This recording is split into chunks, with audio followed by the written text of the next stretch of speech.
Alvin, ang sundalo. Credit to the author. 835 hanggang 41. Ang mga pangalan po na nandito ay galing sa mga name generator. Kaya kung meron man pagkakatulad sa mga pangalan ng totoong tao o lugar, ito ay tunay na hindi sinasadya.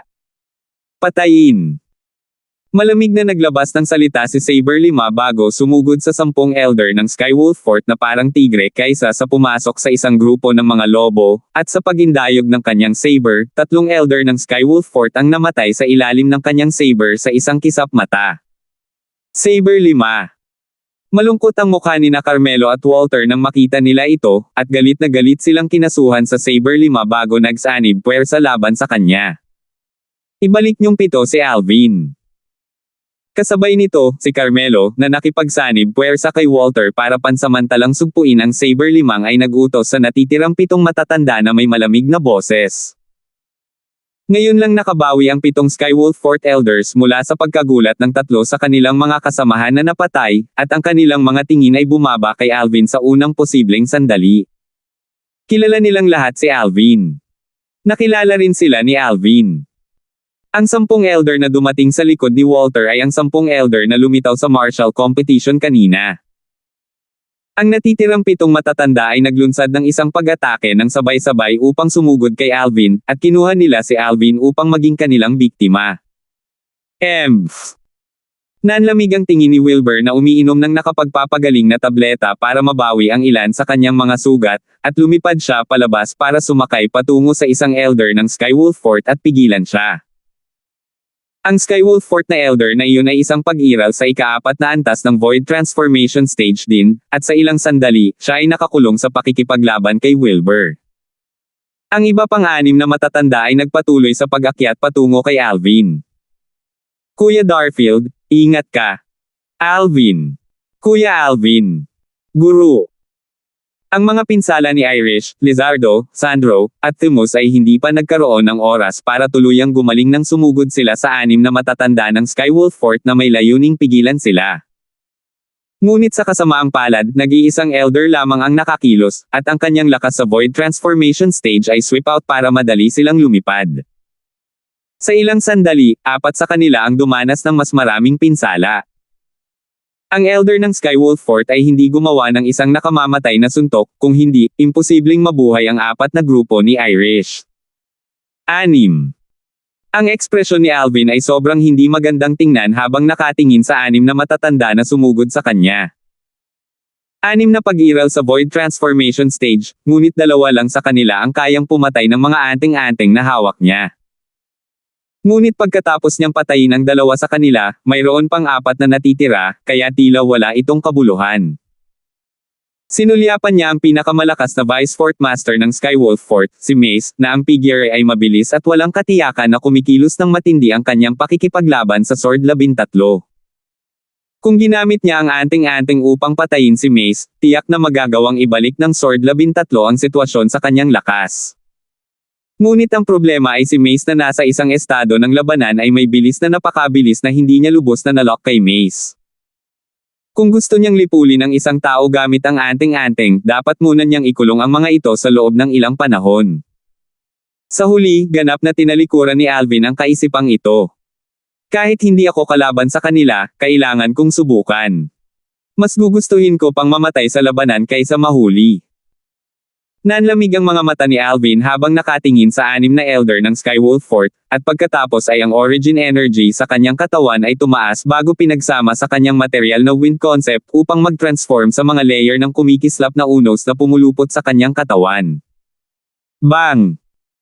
Ang banda na nakatali sa mahabang buhok ni Alvin ay nabali, na naging sanhi ng kanyang mahabang buhok na lumipad sa hangin, at ang aura sa kanyang katawan ay tumaas ng walang tigil. Nang sinadya ni Alvin na bawiin ang quasi-royal grade spirit sword at desperadong lumaban para sa kanyang buhay. Swish! Isang mahigit 10 metro ang haba na napakalaking sword light ang bumaba mula sa kalangitan na may kahangahangang aura na bumubulusok sa kalangitan na parang bahaghari at bumulusok patungo sa 6 na matatanda na umaakay patungo kay Alvin. Ang anim na matatanda ay naging malungkot habang sila ay sama-samang umatake at halos hindi makayanan ang nakakatakot na liwanag ng espada, ngunit kailangan pa rin nila ng ilang oras para sirain ito. Alvin, umalis ka, dali. Mabuhay. Nang si Alvin ay natigilan sa eksenang ito, isang boses na parang kulog ang lumabas sa kanyang mga tainga. Senior. Naningkit ang mga mata ni Alvin habang nakatingin sa Sword 13 na nakakulong sa labanan kasama ang dalawang Vice Fort Masters ng Skywolf Fort, at napagtanto niyang si Sword 13 ang nagbigay ng kamay sa kanya ngayon lang.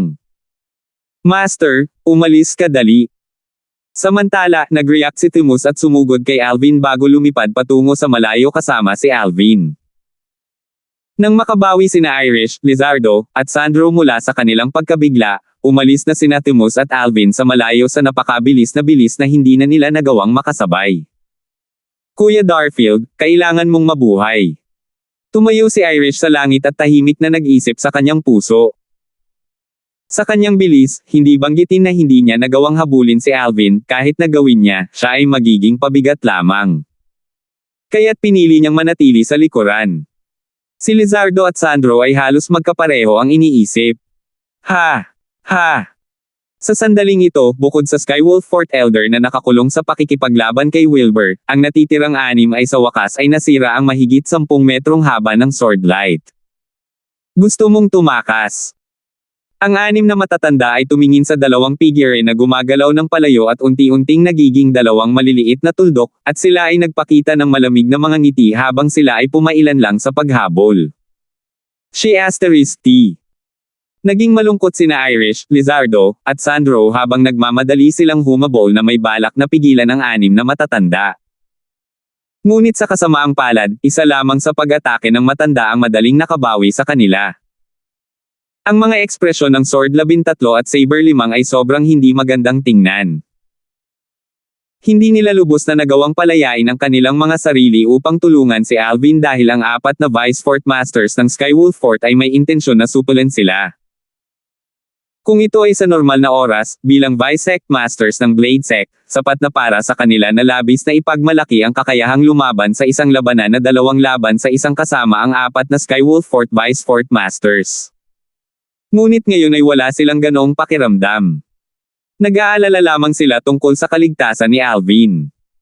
Mace, pagkatapos ng araw na ito, ang Skywolf Fort mo ang mortal na kaaway ng Blade Sect natin. Ang boses ni Sword 13 ay malamig habang ito ay tumutunog, at ito ay puno ng kalupitan. Sword 13, huwag mong kalimutan na hindi ka pa Sect Master ng Blade Sect, kaya wala kang mga kwalifikasyon para kumatawan sa buong Blade Sect. Bahagyang panunuya ang boses ni Mace. Bukod dito, 3 elder ng Skywolf Fort ko ang namatay ngayon, samantalang walang namatay sa Blade Sect mo. Ang pagpapalit kay Alvin sa pagkamatay ng 3 sa mga elder ng Skywolf Fort natin ay hindi dapat masyado, di ba? Malamig na ungol ni Sword 13. Casual lang siyang nananakot kanina at natural na alam niya na imposible para sa Blade Sect na madaling makipagdigma sa Skywolf Fort. Hindi banggitin na walang namatay mula sa Blade Sect, samantalang 3 matatanda ng Skywolf Fort ang namatay. Kahit na si Alvin ay talagang namatay at walang sino man sa Skywolf Fort ang namatay, ang Blade Sect ay maaaring hindi mapansin kay Alvin. Pagkatapos ng lahat, si Alvin ay hindi gaanong mahalaga sa Blade Sect ngayon. Imposible para sa Blade Sect na iwaksi ang lahat ng pagkukunwari at kahit na makipagdigma sa Skywolf Fort para sa kapakanan ni Alvin. Junior Brother Sword, who cares? Dahil ang mga bastard na ito mula sa Skywolf Fort ay nagalit sa atin, kung gayon kahit napatayin natin silang lahat, ang matandang iyon mula sa Skywolf Fort ay walang masasabi. Malakas na sigaw ni Saber 5 habang ang Saber Light sa malawak na saber na nasa kanyang kamay ay kumikinang ng maliwanag bago kumislap ng diretso patungo kina Carmelo at Walter, at wala man lang siya sa posisyon na dehado habang nakikipaglaban sa dalawang kaaway, na nagdulot sa kanya na tila isang walang katulad na Diyos ng digmaan. Napakabigat ni Master. Sa malayong pulutong ng mga kabataang henyo na tahimik na nakatayo sa lugar, si Logan na hindi kailanman gumawa ng kahit isang galaw mula noong simula ay tumingin sa Saber 5 na may ekspresyon ng paghanga. Ang iba pang mga batang henyo ay may mga nasasabik na ekspresyon din. Ang Sword 13 at Saber 5 ay nakikipaglaban sa 4 na kalaban at pinipigilan ang 4 na Vice Fort Masters ng Skywolf Fort, at lubos silang nabigla. Kung tungkol sa buhay o kamatayan nina Alvin at Themus, wala silang pakialam. Sa kabilang panig, sina Irish, Sandro, at Lizardo ay tumingin habang ang mga figure ng 6 na Elder na tumugis kay Alvin ay nawala sa kanilang paningin, at napagtanto nila na hindi sila makakatulong kay Alvin. Ngayon ay maaari na lamang silang umasa na sina Alvin at Themus ay mabilis na makakahanap ng isang lugar upang itago ang kanilang mga sarili at makatakas sa kalamidad. Ang 3 sa kanila na puno ng pag-aalala ay hindi na natiling walang ginagawa at kumilos upang tulungan si Wilbur na makitungo sa Elder ng Skywolf Fort. Ang Elder ng Skywolf Fort na iyon ay nakaramdam ng takot nang mas lumaban siya kay Wilbur. Sa simula, napagtanto niya na ang lalaking ito na nasa katanghaliang gulang na nakasuot ng pula ay kamakailan lamang na pumasok sa ika-4 na antas ng Void Transformation Stage, at magagawa niyang casual na makitungo sa lalaking nasa katanghaliang gulang. Bago sila umalis, natanggap nila ang mga utos ng Vice Fort Masters ng Skywolf Fort, at pinagbawalan silang pumatay ng sinuman mula sa Blade Sect maliban kay Alvin. Kaya nagpigil siya. Nang maglaon, napansin niyang lumalakas ang kanyang kalaban habang nagpapatuloy ang labanan, at sa sandaling ito, halos nagamit na niya ang kanyang buong lakas, ngunit kaya pa rin ang kanyang kalaban na labanan siya ng pare-pareho. Freak! Freak! Sa huli, ang Skywolf Fort Elder na nahulog sa isang disadvantage na posisyon ay walang tigil na umuungal sa kanyang puso. Samantala, dumating sina Irish, Lizardo, at Sandro upang makipagsanib puwersa kay Wilbur para harapin ang Elder na ito ng Skywolf Fort, at gumawa sila ng ilang maliliit na problema para sa Elder. Minsan, sapat na ang kaunting problema para maging malaking problema. Parang ngayon lang.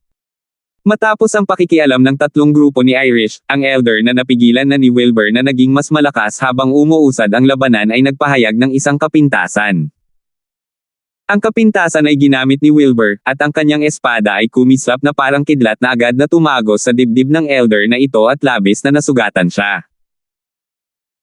Kasunod nito, mas mabilis na umatake si Wilbur, at ang espada na nasa kanyang kamay ay nakabuo pa ng ilang 10 sword lights na tumaas sa mahigit 100 sword lights sa isang kisap mata at tumakip sa langit at lupa habang tumatama ang mga ito sa matanda. Bumuhos ang ulan ng mga sword lights na naging dahilan upang makatanggap ng mas maraming pinsala ang matanda at mas malungkot pa. Kung ito ay isang normal na oras, lubos niyang hindi sineseryoso ang isang marangyang kasanayan sa espada na tulad nito, ngunit ang problema ay dumanas siya ng malubhang pinsala ngayon, at kailangan niyang gawin ang lahat para halos hindi niya maprotektahan ang kanyang mahahalagang puntos. Swish! Isang hampas ng espada na parang hampas ng mga Diyos na madaling tumama sa lalamunan ng matanda at napatay siya. Matapos mamatay ang Elder ng Skywolf Fort, inalis ni Wilbur ang kanyang espada at tumayo sa kinatatayuan, pagkatapos ay tumingin siya sa 3 grupo ni Irish bago tumingin sa paligid, at ang kanyang mukha ay naging malungkot. Nasaan sina Alvin at Themus? Kakatakas lang nina Kuya Darfield at Themus. Pero tinugis sila ng 6 na matatandang iyon. Ang magandang mukha ni Irish ay puno ng pag-aalala habang siya ay tumawa ng mapait. Sa sandaling ito, kinasusuklaman niya ang sarili dahil sa pagiging masyadong mahina at hindi niya matulungan ang kanyang Kuya Darfield. Saang direksyon sila tumungo? Tanong ni Wilbur sa mahinang boses. Sa susunod na sandali, si Wilbur na nalaman ang direksyon na iniwan ni Alvin ay nag-flash out upang mag-transform sa isang kidlat na humahabol sa direksyong iyon. Sa kalangitan sa itaas ng malawak na kapatagan, 2 figure ang dumaan. Si Alvin at Themus ang tumakas. Master, kawawa talaga kami. Wala man lang mapagtataguan sa ganoon kalaking kapatagan. Si Themus na lumipad pasulong ay hindi napigil ang tumawa ng mapait. Ang ekspresyon ni Alvin ay hindi magandang tingnan. Saan man sila dumaan sa lahat ng paraan ay isang kapatagan o isang disyerto, at imposibleng makahanap ng isang lugar na pansamantalang mapagtataguan. Swoosh! Swoosh! Pagkaraan ng maikling sandali, huminto sa paggalaw sina Alvin at Themus dahil naabutan na sila ng 6 na Elder ng Skywolf Fort at pinalibutan sila. 836. Kayong dalawa ay maaaring makaramdam ng pagmamalaki sa pagiging makatakas sa malayo sa ilalim ng aming pagtugis. Isang elder ng Skywolf Fort ay tumingin kina Alvin at Themus habang nagsasalita siya ng walang pakialam. Mga elder, pwede ba kayong lahat na paalisan kami? Sabihin nyo lang na hindi nyo kami nahanap nung nag-report kayo. How about it? Ngumisi si Themus at ganap na hindi napagtanto na siya ay naging isang nakulong na hayop. Gayunpaman, wala ni isang tao ang nagbigay pansin kay Themus. Kung ang lahat sa inyo ay natatakot na hindi makakuha ng anumang benepisyo mula sa pagpapalaya sa amin, kung gayon ang lahat sa inyo ay maaaring maging kalmado. Tingnan ang aking guro, siya ay 28 taong gulang pa lamang ay nagtataglay ng isang cultivation sa ika-4 na antas ng Void Interpretation Stage, at ang kanyang hinaharap ay walang limitasyon. Ito ay hanggang sa lawak na kahit ang Fort Master ng Skywolf Fort ng iyong Skywolf ay hindi maaaring ikumpara sa kanya sa hinaharap. Nang matapos siyang magsalita, ang tono ni Themus ay naglalaman ng bahagyang tukso. Hanggat lahat kayo ay binitawan ako, ito ay katulad ng pagbibigay sa aking guro ng isang malaking pabor ngayon, at sa hinaharap. Tumahimik ka. Ang isang elder ay tila hindi nakayanan ang walang tigil na pagdaldal ni Themus, at malamig siyang sumigaw upang matakpan si Themus. Sinabi ni Vice Fort Master Wilson na dapat natin silang patayin kapag naabutan natin sila. Kailangan lang nating ibalik ang kanilang spatial rings. Nagsalita ang isa sa mga elder ng Skywolf Fort sa malamig na boses. Kaagad, ang ibang mga elder ay nagpahayag ng layuning pumatay habang tinitingnan nila sina Alvin at Themus, at ang origin energy at material concept ay nagsasama-sama sa kanilang mga katawan bilang isang nakakatakot na baka na tila handa nang lumabas. Spatial ring. Si Alvin ay nakatayo sa kalangitan, ngunit ang kanyang ekspresyon ay nanatiling kalmado habang nahulog sa ganoong panganib. Dahil alam niyang wala itong silbi kahit na magpanik siya ngayon, at sa pamamagitan lamang ng pagpapanatili ng kalmadong estado ay marahil ay makakahanap siya ng pagkakataong mabuhay. Ibinunyag ni Walter ang katakawan mula sa kanyang mga mata nang makita niya ako kanina. Obviously, may gusto siya sa akin. Now, these people want my spatial ring. Nadurog ang puso ni Alvin. Ano ba talaga ang gusto nila? Sa loob ng ilang sandali, hindi maiwasan ni Alvin ang bahagyang mataranta. Maaaring ito ay ang quasi-royal grade spirit sword. Hindi mapigilan ni Alvin na pukawin ang kaisipang ito sa kanyang puso. Pagkatapos ng lahat, noong nilabanan niya si Raven ngayon, ginamit niya minsan ang quasi-royal grade spirit sword para basagin ang araw na ipinutok ni Raven. Ngunit siya ay lubos na nakatitiyak na bukod sa emotion-severing sex master, si Archimedes, dapat na walang sinuman kasama ang Sword 13 na nakapansin na ang espada na ginamit niya noong panahong iyon ay hindi pangkaraniwan. Maliban na lang kung ang mailap na Fort Master ng Skywolf Fort ay nakatago sa mga anino at napansin kung gaano katangi-tangi ang quasi-royal grade spirit sword. Ngunit posible ba ito? Umikot ang mga kaisipan sa isipan ni Alvin habang walang tigil siyang nag-iisip tungkol sa iba't ibang posibilidad. Biglang lumitaw ang isang kislap ng liwanag sa isip ni Alvin. Bukod doon, paulit-ulit na sinabi ni Sherman na hindi na ako mabubuhay ng matagal, at ganoon din ang sinabi niya noong umalis ako. Dahil kaya sa kanya, napabuntong hininga si Alvin nang maisip niya ito. Sa ganang kanya, ang baliw na iyon na si Sherman ay may kakayahan sa anumang bagay. Ngunit, ano ang inaasahan niya para kumbansihin ang Skywolf Fort na magtalaga ng ganoong puwersa para harapin ako? At saka, parang may gusto sila sa aking spatial ring. Pag-iisip ni Alvin. Sa lalong madaling panahon, isang sirang tabletang bato ang lumitaw sa isip ni Alvin nang walang dahilan o tula, at imposibleng maalis. Tama. Paano ko nakalimutan ang Devil Seal tablet? Sa panahon ng kompetisyon ng Dark Cloud Dynasty noong araw na iyon, minsang binanggit ng kaluluwang nagtatago sa loob ng katawan ni Sherman ang Devil Seal tablet matapos angkinan si Sherman. Sa madaling salita, alam niya ang tungkol sa Devil Seal tablet, at malaki ang posibilidad na alam niya ang pinagmulan ng Devil Seal tablet. At saka, ang Devil Seal tablet na hawak ko ay isang bagay na pinapangarap ni Sherman na makuha. Kung tutuusin, kung wala ako ng Devil Seal tablet, hindi siya mahuhulog sa antas na masasagot ko sa lahat ng aspeto. Napaisip si Alvin sa kanyang sarili. Ngayon ay matukoy na ni Alvin na si Sherman ang nasa likod ng lahat. Hindi pa banggitin ang kakayahan ng Devil Seal Tablet na sugpuin ang mga kaluluwa, ang lakas lang ng amplification nito na 100% ay sapat na para makagawa ng anumang third-rate na kapangyarihan sa foreign lands na lumaban hanggang kamatayan. Dahil alam ng kaluluwa sa katawan ni Sherman ang Devil Seal Tablet, sa palagay ko ay alam na alam niya ang kakayahan nito at maaaring alam niya ang lakas ng amplification ng Devil Seal Tablet. Kahit na binanggit lang ni Sherman ang kakayahan sa pagpapalakas ng Devil Seal Tablet bago si Carmelo. Tiyak na magagalit ang Skywolf Fort para dito. Kung ang Devil Seal Tablet na nagbibigay ng amplification ng 100% ay mahuhulog sa mga kamay ng master ng Skywolf Fort, ang Skywolf Fort ay magagawa pang ang sugpuin ng iba't ibang mga kapangyarihang pangatlong antas tulad ng Blade Sever, Empyo, at Emperor. Sekta. Huminga ng malalim si Alvin, habang iniisip niya, masigurado siya. Ang target ng mga taong nauna sa kanya ay ang Devil Seal Tablet na nasa loob ng kanyang spatial ring. Swoosh! Biglang humampis ang isang alon ng nakakatakot na alulong ng hangin, na naging sanhi ng panginginig ng buong katawan ni Alvin na parang tinamaan ng kidlat, at ang kanyang likod ay umaagos pa ng malamig na pawis. Guro, mag-ingat ka! Halos kasabay nito, isang paputok na sigaw ang narinig ng mga tainga ni Alvin. Bang! Isang napakalaking banda ang umalangaw-ngaw, at ito ay naging dahilan upang hindi maiwasan ni Alvin na iangat ang kanyang ulo upang tumingin. Sa isang sulyap, nakita niya ang matipunong figure na hamarang sa harapan niya.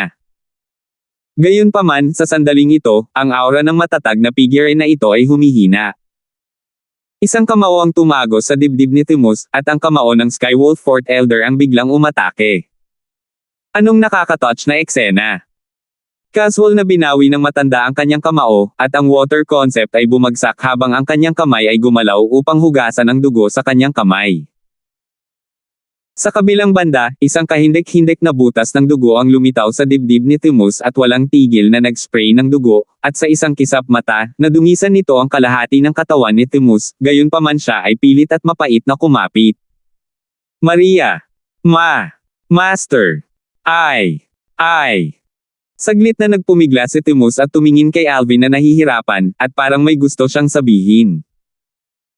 Ngunit hindi pa siya nakakatapos sa pagsasalita nang biglang nanginig ang kanyang katawan at wala nang anumang palatandaan ng buhay bago bumulusok pababa mula sa himpapawid at bumagsak sa kapatagan sa ibaba. Tamo! Ang mga mag-aaral ni Alvin ay biglang nagsikip. Hindi niya akalain na gagamitin ni Timus ang sarili niyang katawan para harangin ang kamao ng matanda sa Skywolf Fort para sa kanya. Kung tutuusin, masasabing wala talagang relasyon sa pagitan nila ni Timus. Kung ang isa ay talagang gustong magsalita tungkol sa anumang relasyon, kung gayon ay walang iba kundi si Timus sa isang panig na gustong kunin siya bilang guro at gustong matutunan ang kasanayan sa kaluluwa, thousand illusions, mula sa kanya.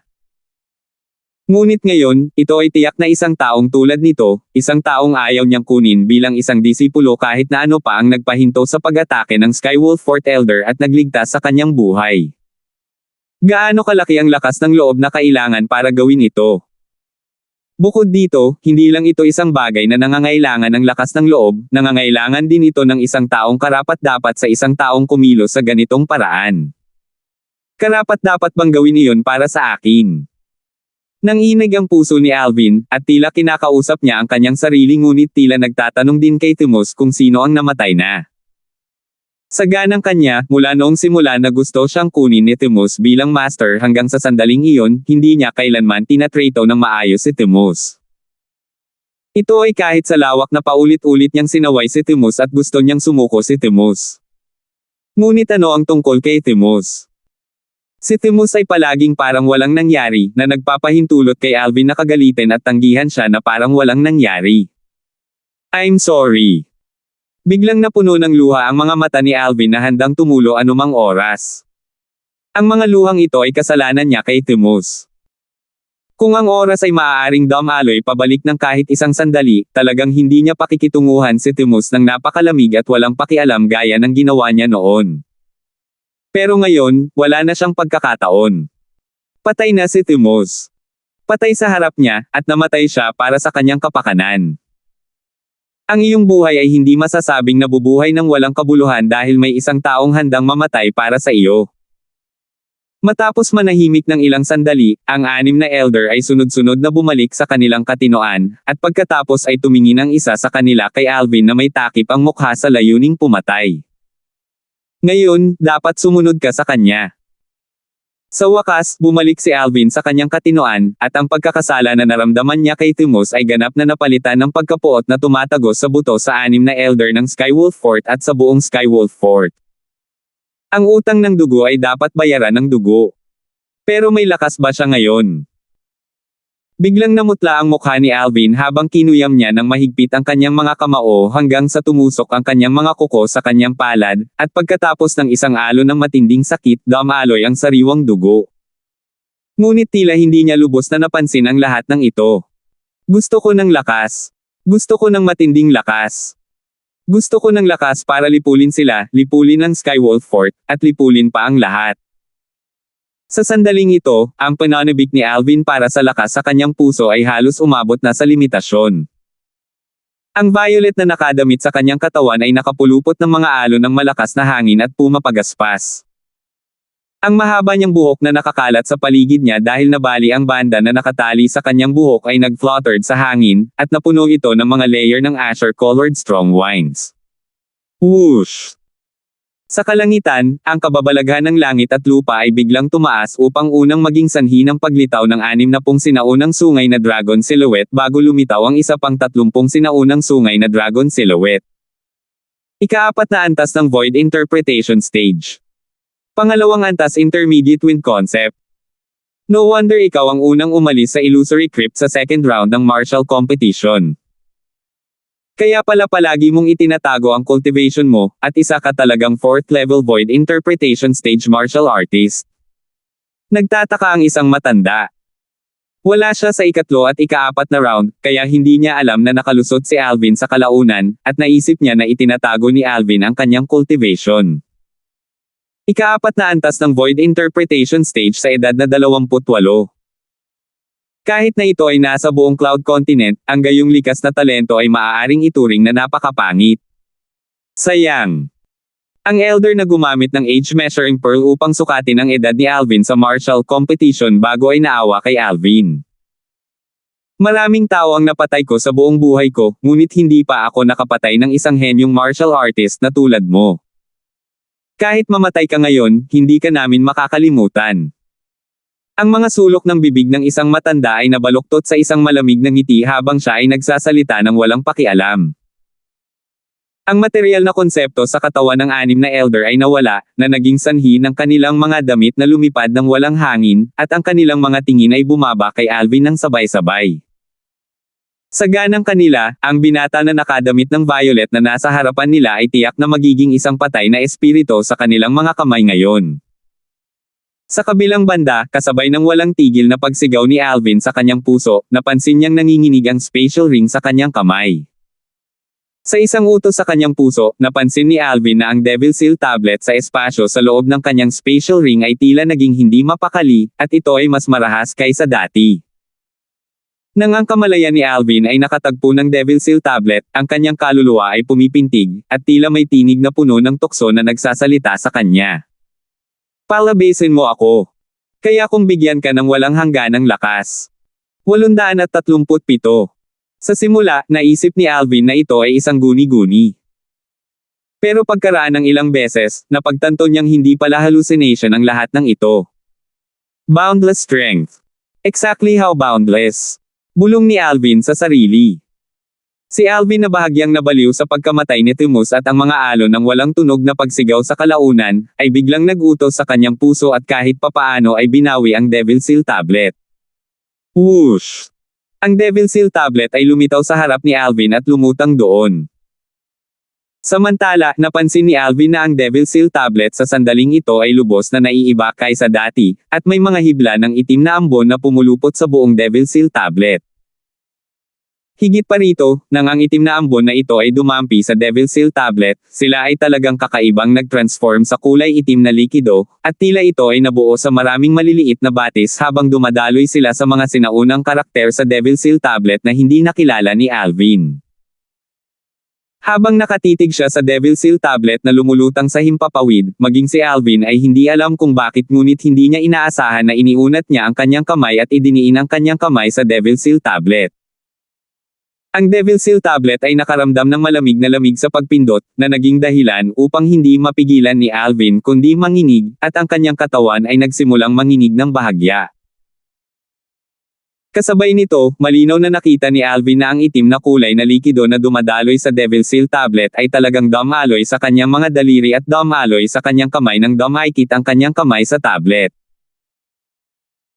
Matapos ang malinaw na nakikitang itim na kulay na likido ay pumasok sa kanyang mga daliri, umunat ito patungo sa gitna ng kanyang palad, pagkatapos ay sa likod, at pagkatapos ay dumaloy ito sa kanyang braso. Napuno ng malamig na lamig at lamig ng buto ang buong braso ni Alvin, na naging sanhi ng kanyang paghinahon, at ang kanyang mukha ay naging malungkot. Ito ay hindi maganda. Sa kasalukuyan, si Alvin ay hindi na tulala gaya ng dati, at sa sandaling ito, napansin niya na ang kanyang braso na dumampi sa Devil Seal tablet ay wala sa kanyang kontrol. Parang inagaw ng iba ang kontrol nito. Kasabay nito, naramdaman ni Alvin ang isang nagyayelong malamig na enerhiya na sumusunod sa mga meridian sa kanyang balikat, at pumasok ito sa kanyang mga panloob na organo habang gumagalaw sa kanyang leeg patungo sa kanyang ulo ng sabay-sabay. Dumiretso ito sa kanyang kaluluwa. Ano ba talaga ang nangyayari? Ito ang huling naisip ni Alvin bago siya nawala ng malay. Sa di kalayuan, ang 6 na elder ng Skywolf Fort na nakapaligid kay Alvin hanggang sa puntong hindi na siya makakatakas kahit na lumaki pa siya ng pakpak ay hindi maiwasang matigilan nang makita nilang biglang binawi ni Alvin ang isang sirang stone tablet. Nang makita nila ang kulay itim na ambon na ibinubuga mula sa nabasag na tabletang bato at napalitan pa ito ng kulay itim na likido bago umabot sa masalimuot na mga salita na nakasulat sa stone tablet na mahirap kilalanin, sila ay natulala. Ano ito? Nakabawi lang sila sa kanilang pagkabigla nang makita nilang idiniin ni Alvin ang kanyang kamay sa stone tablet bago ang kulay itim na likido na umago sa mga salitang nakasulat sa stone tablet ay tuluyang nagsanib sa katawan ni Alvin. Nang makabawi sila mula sa kanilang pagkagulat, ang mga mata ni Alvin na biglang nagliwanag ay lumabo muli. Matapos itong magdilim, bigla itong napuno ng pulang-pulang kulay. Ang iskarlate na pulang mata ay napakalalim tulad ng walang hangganang mabituing kalangitan, at naglalaman ito ng kakaibang alindog na naging dahilan upang ang iba ay tila halos malubog dito nang tingnan ito. Itong mga iskarlate na pulang mata na naglalaman ng anting-anting na maaaring hilahin ang kaluluwa ng isang tao ay naging dahilan upang maging malungkot ang 6 na matatanda ng Skywolf Fort. Malabo nilang napagtanto na may mga pagbabagong nagaganap kay Alvin, at ang pagbabagong ito ay nagdulot sa kanila ng bahagyang takot sa kanilang mga puso. Ang buhok niya. Biglang napasigaw ang isang matanda sa gulat. Napatingin ang iba pang 5 matatanda nang marinig nila ito. Ngayon lang nila napansin na ang mga mata ni Alvin ay naging iskarlata at malalim, ang kanyang itim na mahabang buhok na lumilipad sa hangin ay agad na sumailalim sa isang napakalaking pagbabago.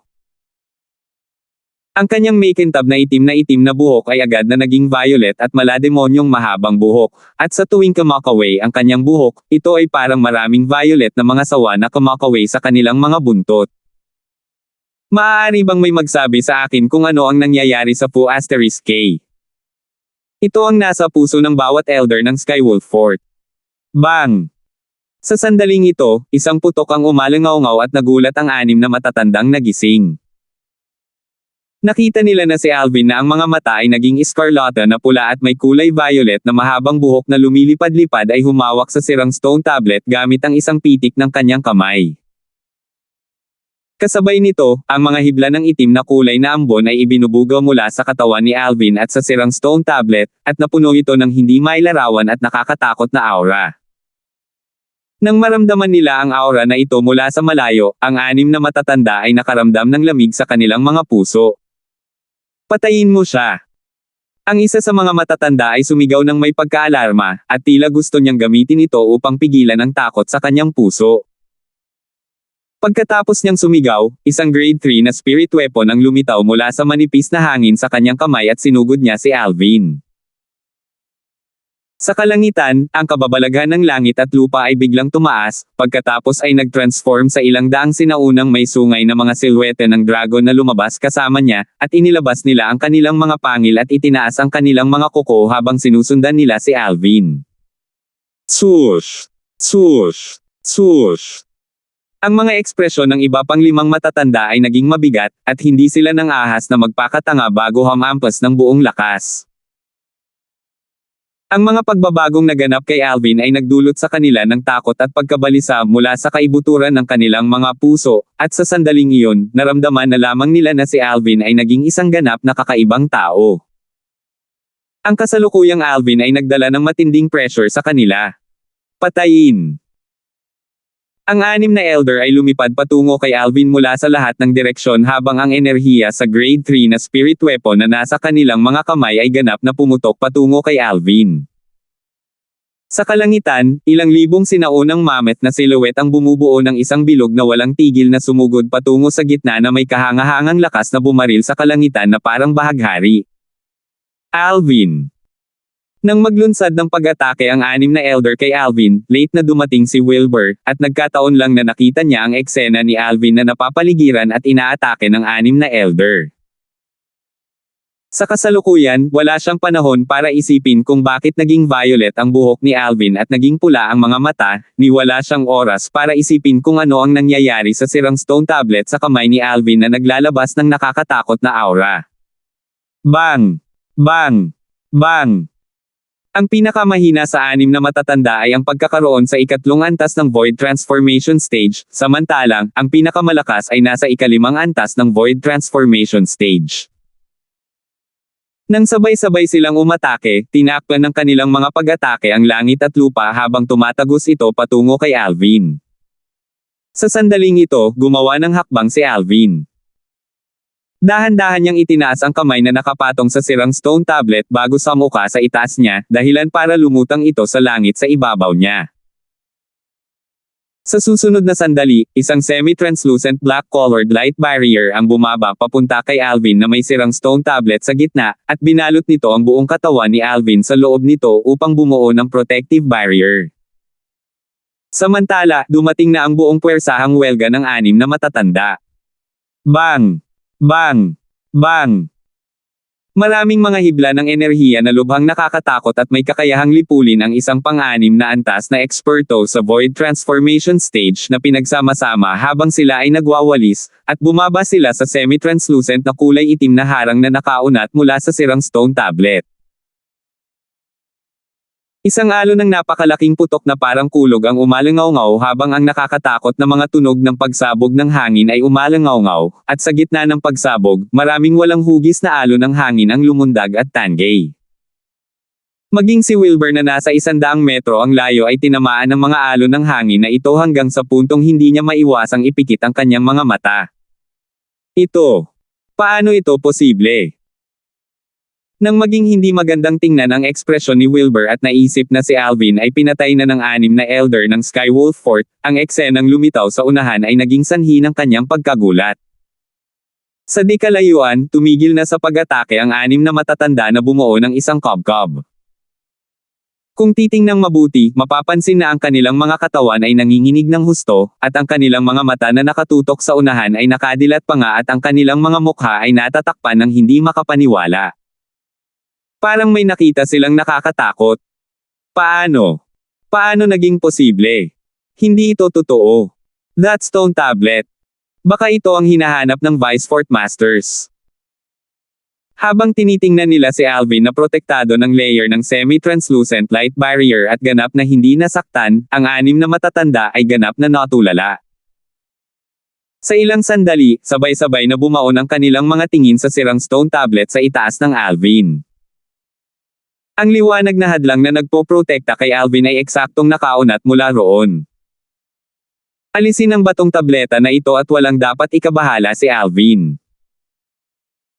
Isang baliw na pag-iisip ang bumangon sa puso ng isa sa mga Elder, at pagkatapos ay lumipad siya at lumipad patungo sa nabasag na tabletang bato sa itaas ng Alvin na may layuning sakupin ito. Whoosh! Samantala, may isang bagay na kumislap sa paningin ng iba pang 5 elder, at pagkatapos ay napansin nilang si Alvin ay agad na nawala sa lugar. Nang muli siyang nagpakita, lumitaw na siya sa gilid ng sirang stone tablet. Imposible. Paano ito naging posible?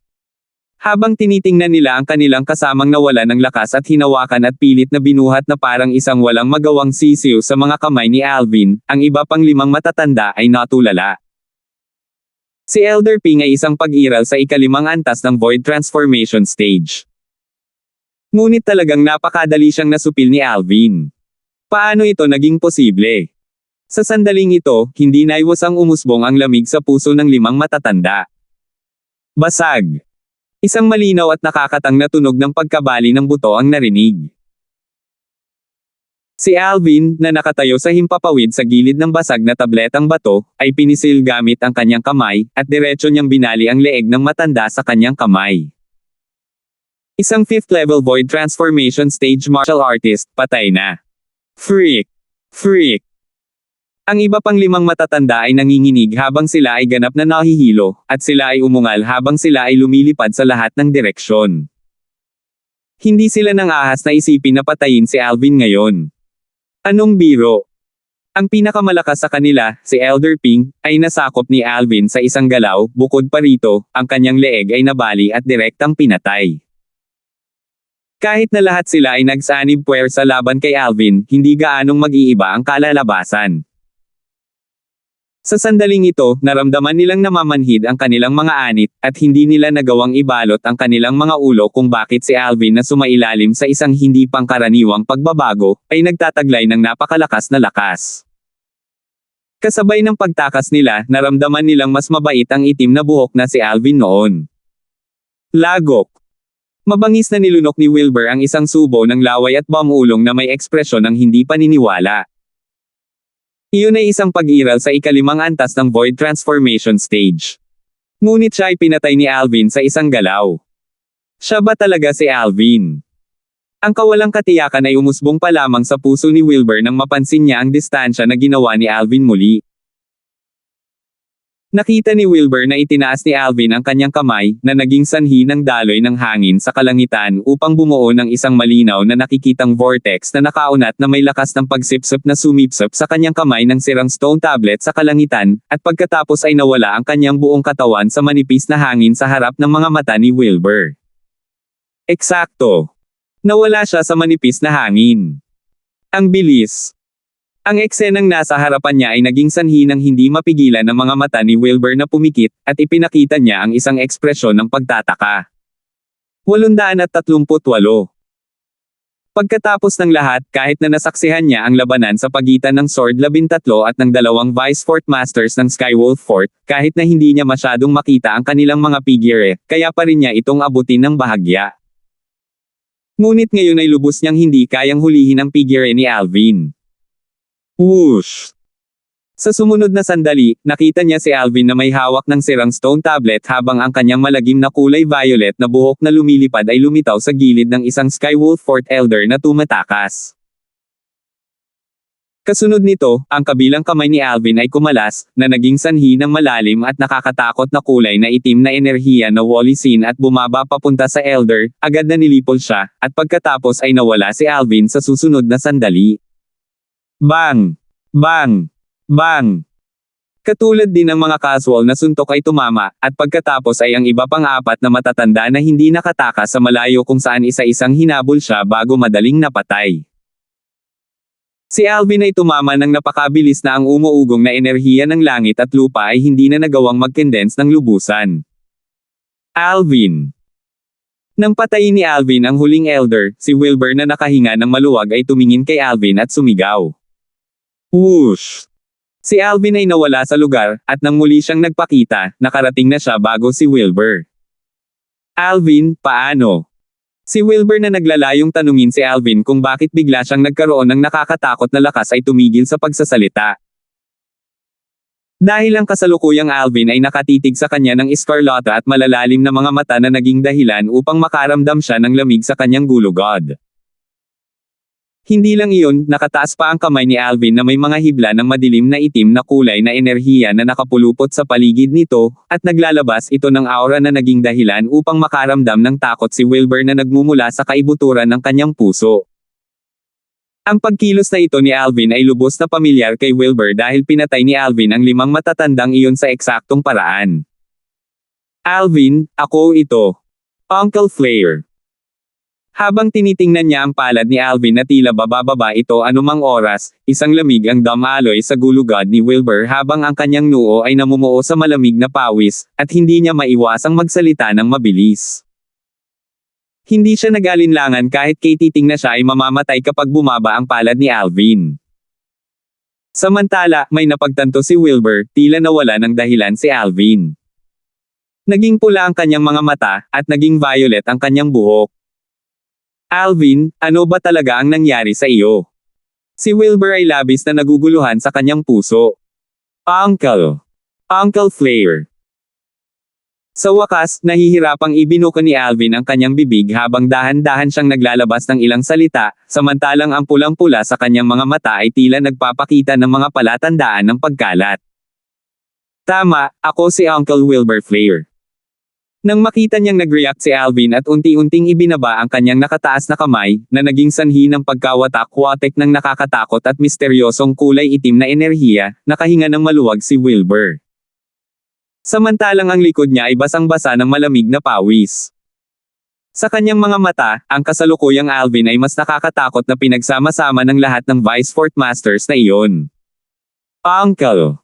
Uncle Flair. May bahagyang pagkalito pa rin sa mga mata ni Alvin habang marahang umiling siya. Tila may naalala siya, at ang kanyang ekspresyon ay tila may bahagyang sakit. Alvin, anong nangyari sa iyo? Napansin ni Wilbur na may mali, na naging sanhi ng pagkalungkot ng kanyang ekspresyon, at sa huli, ang kanyang tingin ay bumaba sa sirang stone tablet sa kamay ni Alvin. Siya ay nagkaroon ng kakaibang pakiramdam na ang lahat ng mga pagbabagong naganap kay Alvin ay dapat na nauugnay sa stone tablet na ito. Ang stone tablet na ito ay hindi pamilyar kay Wilbur. Sa martial competition ng Dark Cloud Dynasty noong araw na iyon, ginamit ni Alvin ang eksaktong stone tablet na ito upang kontrahin ang lihim na pamamaraan ni Sherman. Sa ika-4 na round ng mga selection ngayon, ginamit pa ni Alvin ang stone tablet na ito para kulang si Sherman ng lakas ng loob na umakyat sa arena. Nang mag-isip siya hanggang dito, dahan-daang iniunat ni Wilbur ang kanyang kamay na may balak na alisin ang sirang stone tablet sa kamay ni Alvin dahil gusto niyang makita kung babalik sa normal si Alvin kapag nawala ang stone tablet. Ngunit iniunat pa lang ni Wilbur ang kanyang kamay nang mapansin niya ang isang napakalamig at madilim na aura na agad na umaatake sa kanya, at tuluyan na siyang binalot nito. Wala akong masamang hangarin. Mabilis na binawi ni Wilbur ang kanyang kamay nang makita niya si Alvin na biglang tumalikod at tumingin sa kanya ng malamig at walang pakialam. Ngayon lang niya napagtanto na hindi niya dapat ginawa iyon. Dahil sa sandaling ito, ang escarlate na kulay sa mga mata ni Alvin ay lalong lumalim, at ang itim na kulay na aura na ibinubugan niya ay naging dahilan ng paglamig ng hangin sa paligid. Whoosh! Biglang itinaas ni Alvin ang kanyang kamay habang ang nakakatakot na kulay itim na enerhiya ay pumulupot sa kanyang palad, at tila ba ito ay bababa sa Wilbur anumang oras. Ang nervyos ni Wilbur ay pilit habang ang malamig na pawis ay umaagos mula sa kanyang noo, at ang kanyang puso ay napuno ng pagkabalisa. Alam niya na ang kanyang kilusan ng pagnanais na ilayo ang sirang stone tablet mula kay Alvin ay lubos at lubos na nagpagalit kay Alvin na nawala ng dahilan. Uncle Flair. Nang maisip ni Wilbur na ihampas ni Alvin ang kanyang palad sa kanya, napansin niyang nagsalita muli si Alvin, at naging sanhi ito upang hindi niya maiwasang makahinga ng maluwag. Alvin, ako.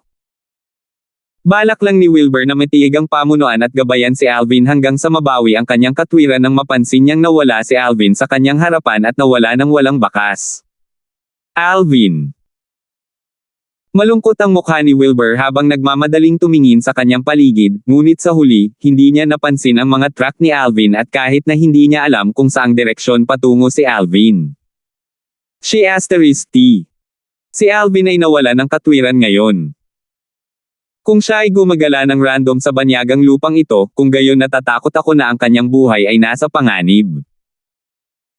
Nag-aalala ang ekspresyon ni Wilbur habang nakatingin sa paligid, ngunit nalilito siya kung ano ang gagawin. Sa huli, maaari lamang siyang maghanap sa malapit, ngunit hindi niya napansin ang anumang bakas ni Alvin pagkatapos maghanap ng mahabang panahon, at maaari lamang siyang sumuko. Pagsapit ng takip silim nang bumalik si Wilbur sa lugar kung saan nilipol ang mga elder ng Skywolf Fort, at napansin niyang dumating na rin ang grupo mula sa Blade Sect. Ama!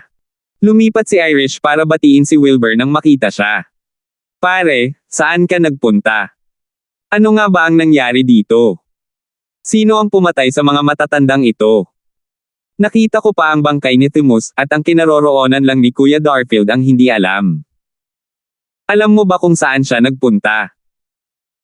Ang magandang mukha ni Irish ay napuno ng pagkabalisa dahil siya ay higit na nag-aalala tungkol sa kaligtasan ni Alvin at ng kanyang ama kanina. Dahil napansin niyang namatay na si Timus at ang 6 na matatanda. Ngayon, nang makita niyang hindi nasaktan ang kanyang ama, ngunit hindi niya nakita si Alvin, hindi niya maiwasang mag-alala pa sa kaligtasan ni Alvin. Napatingin si Wilbur sa 7 bangkay na nakakalat sa kapatagan nang marinig niya ito, at magsasalita pa sana siya nang dumating si Sword 13, Saber 5, at ang iba pa. Nang humabol ako, napansin ko ang mga bangkay ni Timus at ang 6 na matatanda. Hindi ko nakita si Alvin. Ilang sandali akong naghanap sa paligid ngunit wala akong napansin na bakas na iniwan niya. Bumantong hininga si Wilbur.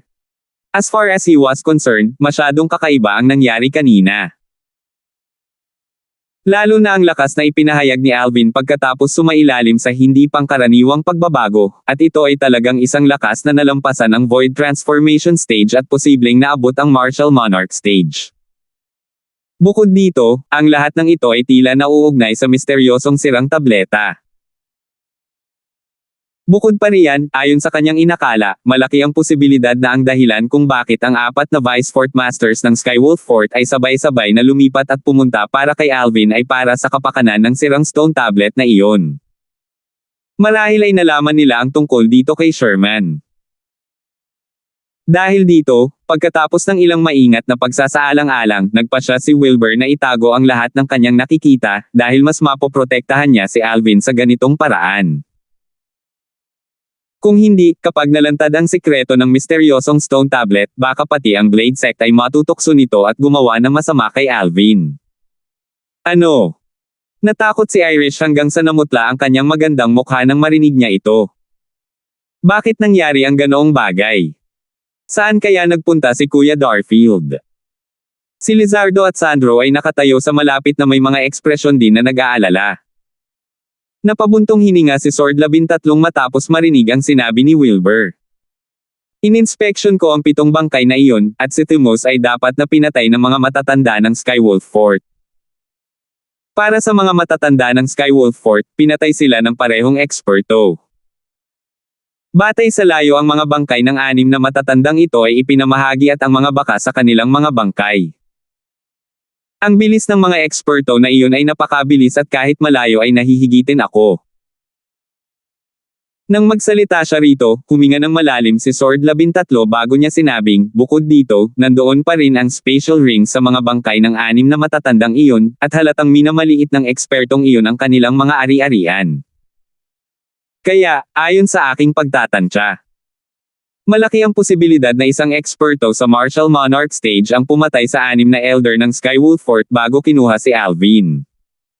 Natapos magsalita si Sword 13 sa isang hininga. Isang eksperto sa Martial Monarch Stage. Sa sandaling sinabi ito ng Sword 13, bukod sa Saber 5 na inihanda mula pa noong unang panahon, ang mga mag-aaral ng lahat kasama na si Wilbur ay hindi napigilan ang paghihigpit, at sila ay may pagtataka na mga ekspresyon. Ganito si Wilbur dahil nabigla siya sa pagbabawas ng Sword 13. Hindi niya akalain na ang pag-iisip ni Sword 13 ay magiging mazeland hanggang sa puntong ito ng kakayahang matukoy mula sa mga bangkay ng 6 na matatanda na ito ay isang eksperto sa Martial Monarch Stage na pumatay sa 6 na matatanda. Ang lakas ni Alvin pagkatapos niyang sumailalim sa di pangkaraniwang pagbabago, na iyon ay talagang isang lakas na tanging isang eksperto sa martial monarch stage ang maaaring magkaroon. Ngunit patuloy kong nararamdaman na ang pagsabog na may lakas na tulad niyan ay hindi gaanong kapaki-pakinabang para kay Alvin. Ang puso ni Wilbur ay hindi maiwasang mapuno ng pag-aalala nang maisip niya kung ano ang hitsura ni Alvin matapos mawala ang lahat ng dahilan. Si Kuya Darfield ay kinuha ng isang eksperto sa martial monarch stage. Lalong lumalim ang pag-aalala sa mukha ni Irish nang marinig niya ang Sword 13. Kung gayon, ano ang dapat nating gawin ngayon? Paano natin mahahanap ang eksperto sa martial monarch stage na iyon at iligtas si Kuya Darfield? Irish. Umiling si Sword 13. Ikaw ay nasa estado ng kaguluhan dahil sa sobrang pag-aalala. Kung si Alvin ay talagang kinuha ng isang eksperto sa martial monarch stage, kung gayon dapat ay maayos na siya. Hindi lang iyon, baka makakuha pa siya ng malaking kapalaran. Oo. Si Lizardo ay lubos na sumang-ayon sa mga salita ng kanyang amo. Kung ang eksperto sa martial monarch stage na iyon ay gustong saktan si Alvin, kung gayon ay tiyak na haharapin ni Alvin ang katulad na wakas ng 6 na matatandang iyon. Logically speaking, imposible para sa isang martial monarch stage expert na pumatay ng ilang elder ng Skywolf Fort ng walang dahilan o rhyme, pero dahil gumawa siya ng hakbang, malamang ay para sa ikaligtas ni Alvin. Dahil nailigtas niya si Alvin, paano posibleng makapinsala kay Alvin? 839. Hindi na kailangang sabihin, ang paghatol ni Lizardo ay lubos na nakakumbinsi, at naging sanhi ito ng unti-unting paghina ng ekspresyon ni Irish. Oo, Irish, tiyak na magiging maayos si Alvin. Gaya ng kasabihan, ang makakaligtas sa malaking sakuna ay nakalaan para sa kapalaran. Sabi ni Wilbur. Bahagyang tumango si Irish. Kahit na ang kanyang kalooban ay lumuwag, ang kanyang walang katulad na magandang mukha ay nababalot pa rin ng pag-aalala. Tuluyan ng binitawan ni Wilbur ang pag-iisip na sabihin kay Irish ang totoo nang makita niya ito. Kung hindi, tiyak na mas mag-aalala ang kanyang anak. Si Alvin ay nawala sa hangin nang hindi nag-iiwan ng anumang bakas para hanapin siya ni Wilbur, kaya sa huli, makakabalik lamang siya sa Blade Sect na may Sword 13 at ang iba pa. Vice Sect Master Sword, ano ang nangyari sa 4 na Vice Fort Masters ng Skywolf Fort? Curious na tanong ni Wilbur. Nang dumating siya upang habulin sina Alvin, Tamo, at ang 6 na Elder kanina, ang Sword 13 at Saber 5 ay nasa isang matinding labanan sa 4 na Vice Fort Masters ng Skywolf Fort. Parehong magkatugma ang magkabilang panig, at kahit na lumaban sila ng isang buong araw at gabi, maaaring hindi nila matukoy ang isang mananalo. Umalis sila pagkatapos manatiling nakakulong sa pakikipaglaban sa atin sa loob ng mahabang panahon. Marahil ay naisip nila na ang mga matatanda ng kanilang Skywolf Fort ay nagtagumpay na at nakabalik na.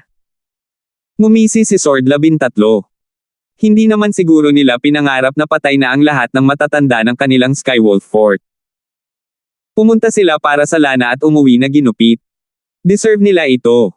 Nagmura si Saber 5, at saka siya bumantong hininga.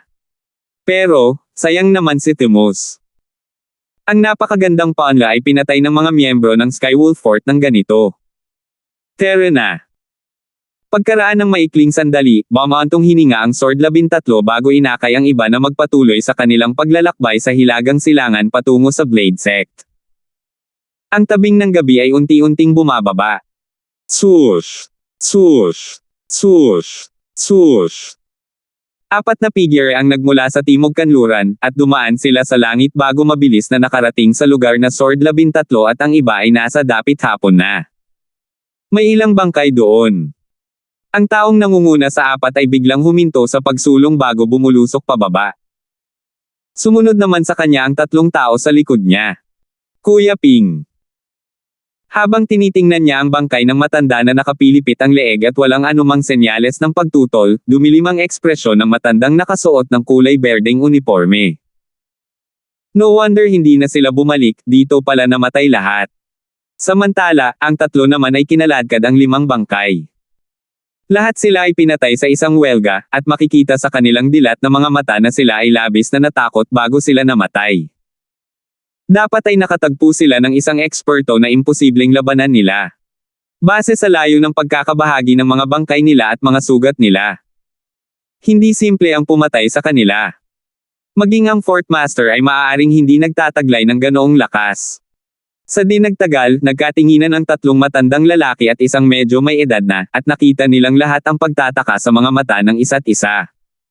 Isang martial monarch. Kasunod nito, sabay-sabay na sumigaw silang apat. Ang apat na taong ito ay ang apat na Vice Fort Masters ng Skywolf Fort na humabol sa grupo mula sa Blade Sect at nakipaglaban sa Sword 13 at Saber 5. Mace, Carmelo, Todd, at Walter. Pagkabalik nila, una nilang inakala na ang anim na elder na tumugis kay Alvin ay nakabalik na, ngunit hindi nila naisip na ang anim na elder ay lubos na hindi nakabalik. Hindi lang iyon, matagal na silang naghintay ngunit hindi pa rin nakitang bumalik ang anim na matatandang iyon. Kaagad, nagpasya silang apat na lumapit at tingnan, at gusto nilang makita kung may matutuklasan sila. Ang kinalabasan ay lumampas sa kanilang mga inaasahan. Ang anim na matatanda ng kanilang Skywolf Fort ay tila pinatay ng isang eksperto sa Martial Monarch Stage, at 5 sa kanila ay hinabol at napatay sa proseso ng pagtaka sa lahat ng direksyon. May bakas ng dugo doon. Biglang sumigaw si Walter sa mahinang boses at parang may napansin. Agad namang nagtungo ang tatlo pa sa kanila. Hindi nagtagal, nakakita sila ng isang simpleng libingan sa malapit. Ang isang lapida sa libingan at base sa mga bakas ng dumi sa ibabaw ng libingan, halatang inilibing na ito hindi pa nagtagal. Bang! Bang! Bang! Lumakad ng isang hakbang si Palmer Clan bago itinulak palabas ng 3 beses gamit ang kanyang palad, at ang kanyang malawak na Origin Energy Combined Material Concept ay agad na binaligtad ang libingan. Isang matipunong bangkay din ang sumabog, at bumagsak ito ng husto sa lupa. Ito ay bangkay ni Timos. Nakilala ni Walter kung sino ang bangkay na ito sa isang sulyap, at pagkatapos ay nahulaan niya. Dapat ang mga miyembro ng Blade Sect ang naglibing sa kanya. Maaaring ang 6 na matatanda ay pinatay ng mga miyembro ng Blade Sect. Kumunat ang noo ni Todd. Hindi. Umiling si Mace. Ang mga pinsala sa mga bangkay ay halatang mula pa noong nakaraan. At saka, ang taong pumatay sa kanila ay malamang na isang eksperto sa Martial Monarch Stage. Wala akong napansin na bakas sa paligid at hindi ko rin nakita ang bangkay ni Alvin. Saglit na hinanap ni Walter ang paligid at sinabing, medyo kakaiba. Malamang na si Alvin ay kinuha ng eksperto sa Martial Monarch Stage na iyon. Gaano man kamod ang isang Martial Monarch Stage expert, hindi siya papatay ng mga tao ng walang dahilan. Lalo na ang mga tao na parang langgam sa paningin niya. Hulaan ni Carmelo. Kaya sa palagay ko ang eksperto sa Martial Monarch Stage ay gumawa ng hakbang para iligtas si Alvin. Marahil ay nagustuhan niya ang likas na talento at kakayahang umunawa ni Alvin, o marahil ito ay dahil sa ibang bagay. Nang matapos siyang magsalita, nagdilim ang ekspresyon ni Carmelo.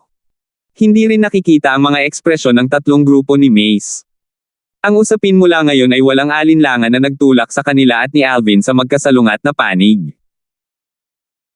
Kung talagang susundan ni Alvin ang panig ng isang eksperto sa Martial Monarch Stage, sa sandaling hilingin niya sa eksperto sa Martial Monarch Stage na gumawa ng hakbang sa hinaharap, ang kanilang Skywolf Fort ay tatamaan ng kapahamakan. Don't worry unnecessarily for now. Ang lahat ng ito ay hula lang natin, at marahil ang katotohanan ay hindi ganito. Sa susunod, si Mace ang unang nakabawi mula sa kanyang pagkabigla, at inaliw niya sila. Tumango ang 3 grupo ni Carmelo. Bumalik na tayo. Nagpatuloy si Mace. Maaari nating kalimutan ang Saint Weapon sa mga kamay ni Alvin sa ngayon. Ang importanteng bagay sa ngayon ay ang tamang paghahandang harapin ang pagbubukas ng Martial Emperor's Treasure Vault kalahating taon mula ngayon. Ayon sa aking kaalaman, hindi bababa sa 6 na kapangyarihan ang nakakaalam ng pagkakaroon ng Treasure Vault na iyon. Nang magsalita siya dito, tumingin si Mace kay Carmelo. Carmelo, nabalitaan ko na ang personal na alagad na kinuha mo ay isang variant, at ang kanyang likas na kakayahan ay pambihira. Pagyamanin mo siya ng maayos dahil ang kanyang likas na kakayahan ay magiging trump card para sa mga disipulo ng ating Skywolf Fort pagkatapos nilang makapasok sa Treasure Vault. Oo, kuya. Magalang na sagot ni Carmelo, at ang kanyang mukha ay napuno ng isang mapagmataas na ngiti nang maisip niya ang kanyang personal na alagad. Dumating silang apat at nagmamadaling umalis. Kung tungkol sa mga bangkay ng anim na matatandang iyon, lubos nilang binaliwala ang mga ito at sadyang inihagis ang mga ito sa malawak na kapatagang ito, na nagpapahintulot sa kanila na hintayin ang pagdating ng mga mababangas na hayop at mabangis na hayop. Mataas sa langit ng Dark Cloud Dynasty. Swoosh! Swoosh! Dalawang figure na walang katotohanan na mabilis na lumipad, at lumitaw sila sa kalangitan sa itaas ng Dark Cloud Dynasty hindi nagtagal at tumigil sa paggalaw. Samantala, ang mga may-ari ng dalawang figure na iyon ay nagpahayag ng kanilang sarili. Pareho silang mga kabataang babae sa paligid ng edad na 15 at 16. Ang isa sa mga kabataang babae ay nakasuot ng dilaw na damit, ang kanyang mga mata ay nababalot ng isang bastos na kinang, at isang sulyap ay nagpapahintulot sa isa na malaman na siya ay hindi isang taong mananatiling tahimik. Ang ibang kabataang babae ay nakasuot ng berdeng damit at maganda ang hitsura, at malalaman na siya ay tiyak na magiging isang drop-dead na napakarilag na kagandahan kapag siya ay lumaki. Higit sa lahat, ang berdeng nakadamit na batang babae ay tila napakatahimik kapag nakatayo roon, at tila isang eksena na bumuo ng dalawang sukdulan kasama ang dilaw na nakadamit na dalaga na nakatingin sa paligid. Nympha, ito ang Dark Cloud Dynasty na binanggit mo noon. Tanong ng dalagang nakadamit berde na may kaaya-aya at banayad na boses na parang boses ng Oriole. Eksakto, eksakto. Tumango ang dalagang nakadilaw na nakadamit, at pagkatapos ay hinawakan niya ang kamay ng dalagang berdeng nakadamit bago nagmamadaling bumulusok pababa. Narinig kong sinabi ni Kuya Alvin na gusto niyang sumali sa ilang martial competition ng 10 Dynasties noong araw na iyon. I wonder if it has ended. Ilang taon na ang lumipas, dapat natapos na to, diba? Kahit na ang dalagang nakasuot ng berdeng babae ay hinaila pababa mula sa himpapawid ng dalagang nakadamit na dilaw, ngunit pinanatili pa rin niya ang isang tahimik na posture ng babae habang bahagya niyang ibinuka ang kanyang mga labi at nagsasalita sa isang kasiya siyang tono. Hindi ba natin malalaman kung tatanungin natin ang mga tao? Tanong ng dalagang dilaw ang damit. Nympha, sa palagay ko, dapat tayong bumalik ng mas maaga. Kapag nalaman ng aking ama na nagtago ako sa iyo, tiyak na magagalit siya. Bahagyang nag-alala ang dalagang nakasuot ng berdeng damit. Anong kinatatakutan mo? You have me. Magiting na nagsalita ang dalagang nakadamit dilaw. Sa oras na iyon, kung maglakas loob si uncle mo na pag-alitan ka, susunugin ko ang buhok niya. Now that I speak of it, medyo gwapo ang itsura ni uncle mo kapag kalbo. Huwag. Mapait na tumawa ang dalagang berdeng nakadamit. Matagal na iningatan ang buhok ni tatay bago lumaki sa kasalukuyang haba. Kung gagawin mo ulit, baka ma-depress siya. Sa ganang kanya, ang kanyang ama ay isang Panginoon sa anumang paraan, ngunit nagkataon na siya ay naging maamo tulad ng isang kuneho bago ang maliit na kasama niya. Alright, alright. You're so annoying. Kung alam ko lang kanina, hindi nakita si Nama. Bahagyang naiinip na nagsalita ang dalagang nakadamit na dilaw. Sa lalong madaling panahon, ang dalawang kabataang babae ay pumasok sa capital of the Dark Cloud Dynasty, at pumunta sila sa isang restaurant sa unang posibleng sandali bago tumawag ng isang attendant. Ang dalagitang nakadamit na dilaw ay si Nympha, na nakipaghiwalay kay Alvin ilang taon na ang nakararaan, at tumingin siya sa attendant habang nagtatanong. Natapos na ba ang martial competition ng 10 Dynasties? Young Miss, ang martial competition of the 10 Dynasties ay hindi ginanap sa ating Dark Cloud Dynasty. Ayon sa aking kaalaman, ang martial competition of the 10 Dynasties ay gaganapin isang taon pagkatapos ng Dynasty Martial Competition ng ating Dark Cloud Dynasty. Dapat ay natapos na ito ilang araw na ang nakalipas, sabi ng attendant. Kung gayon, alam mo ba kung saan ginanap ang martial competition ng 10 Dynasties? Tanong ni Nympha. Young miss, you must be joking.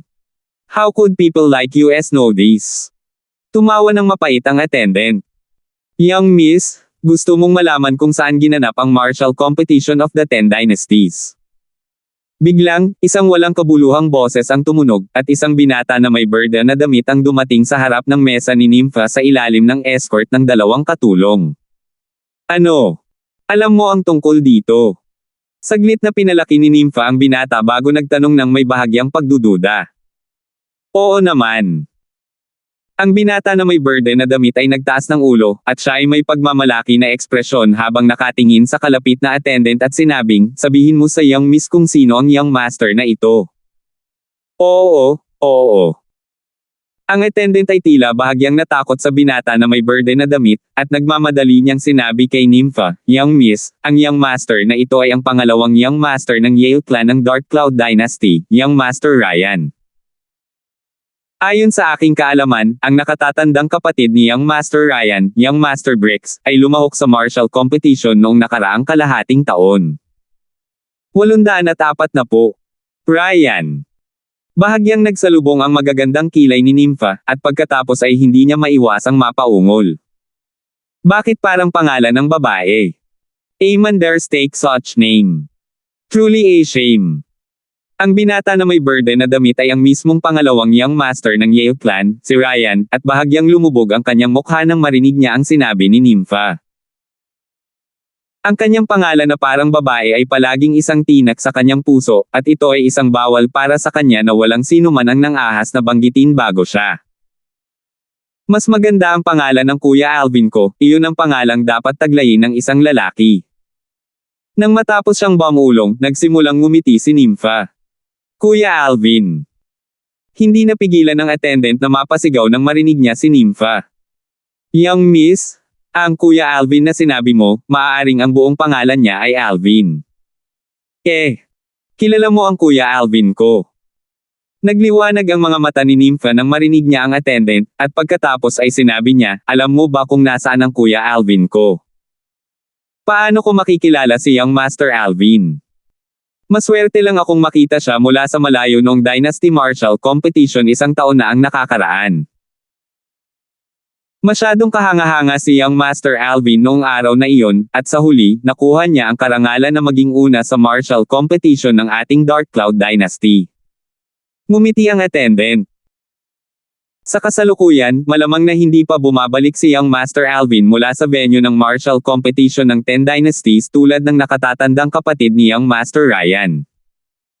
Ang una sa Dynasty Martial Competition. Swoosh!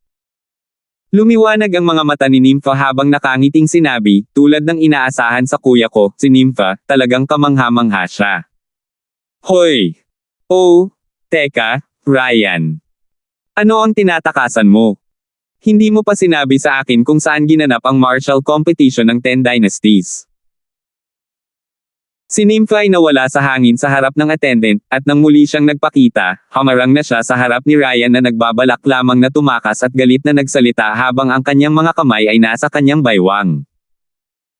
Nakita ni Ryan ang isang bagay na kumikislap sa harap ng kanyang mga mata bago mapansin ang isang figure na lumitaw roon, at hindi niya agad naiwasang ipakita ang mapait na ngiti. Bakit ba abnormal ang lahat ng tao sa tabi ni Alvin? Hindi ko kayang masaktan sila, kaya hindi ko ba sila maiiwasan? Ang puso ni Ryan ay nakaramdam ng labis na kapaitan.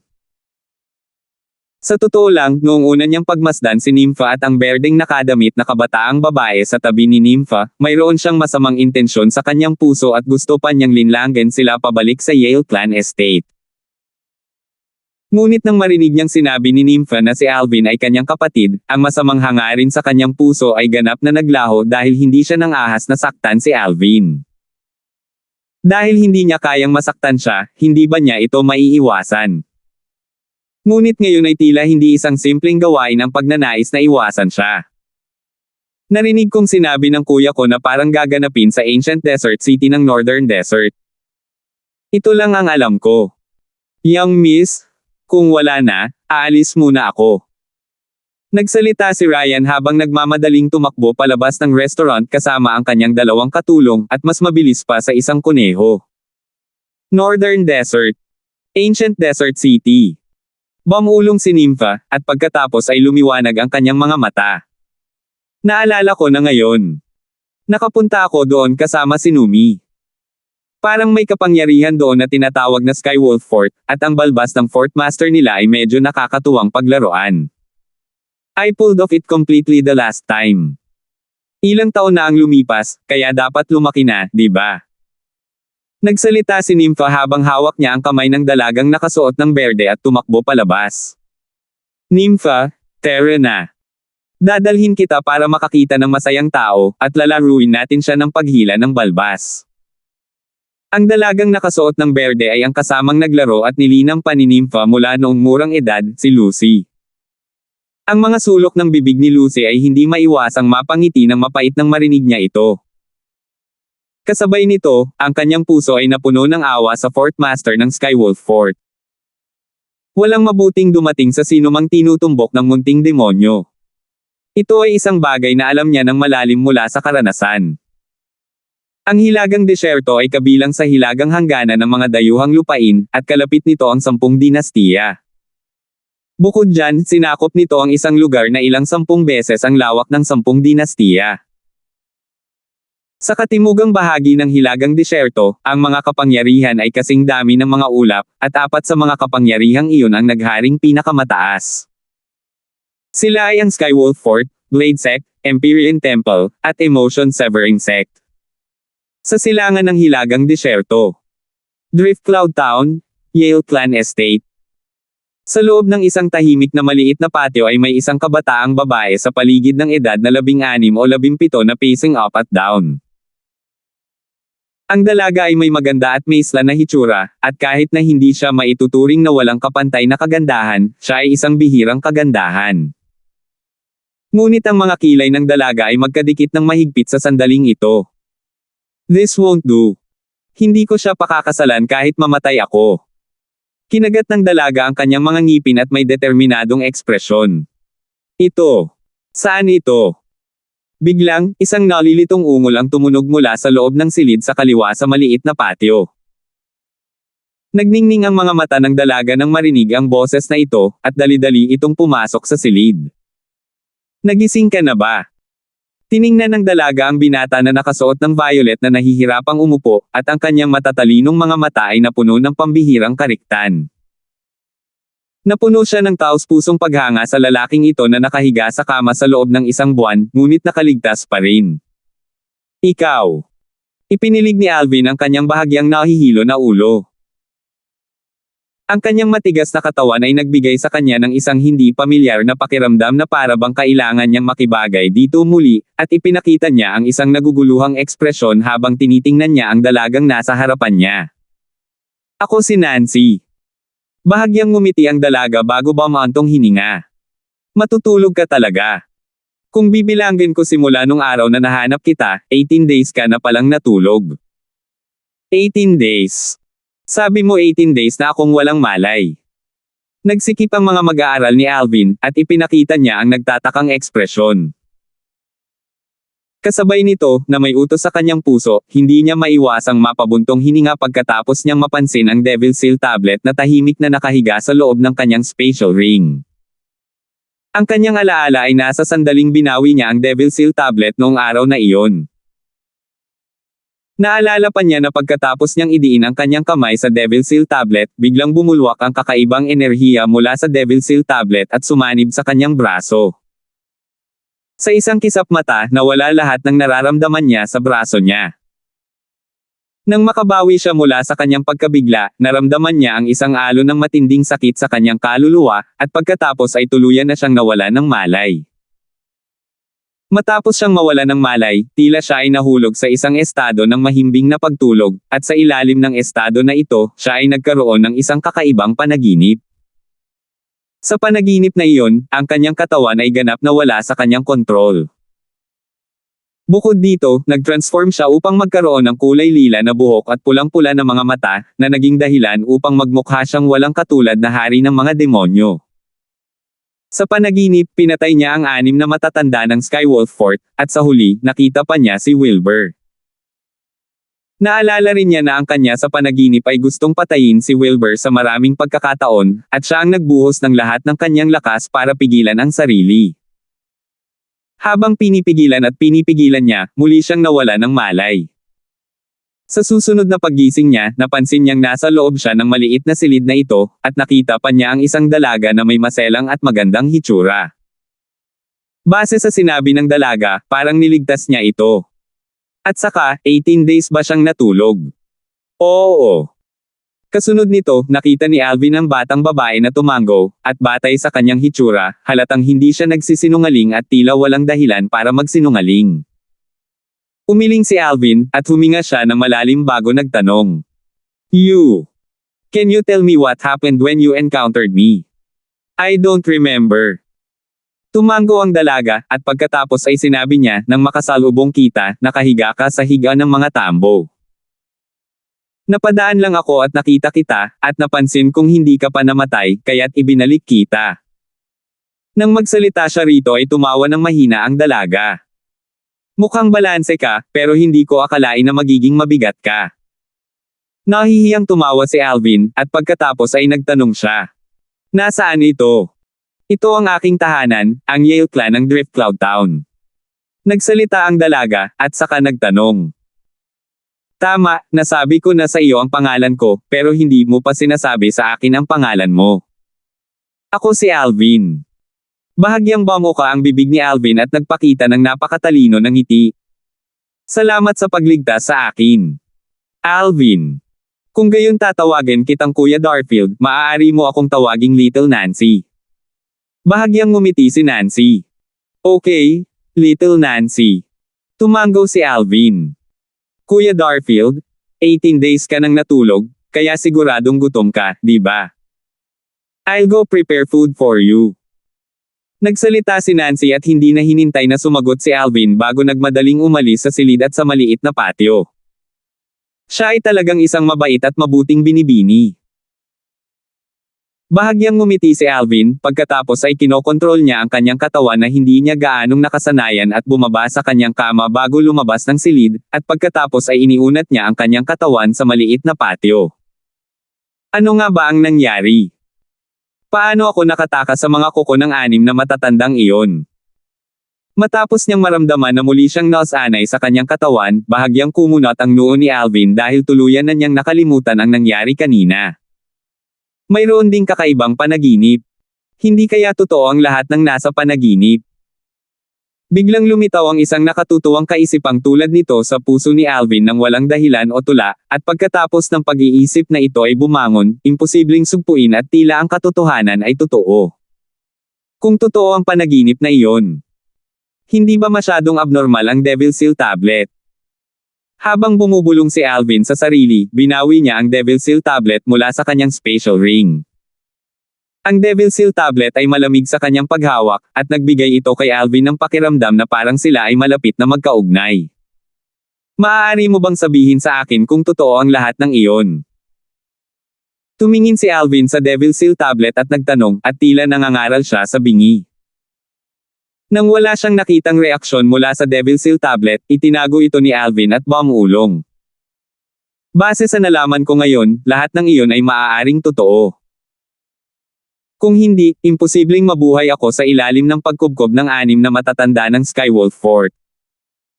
Ang kulay violet na buhok at pulang-pula ang mata sa akin sa panaginip ay may lakas na napakalakas, malayong nalampasan nito si Senior.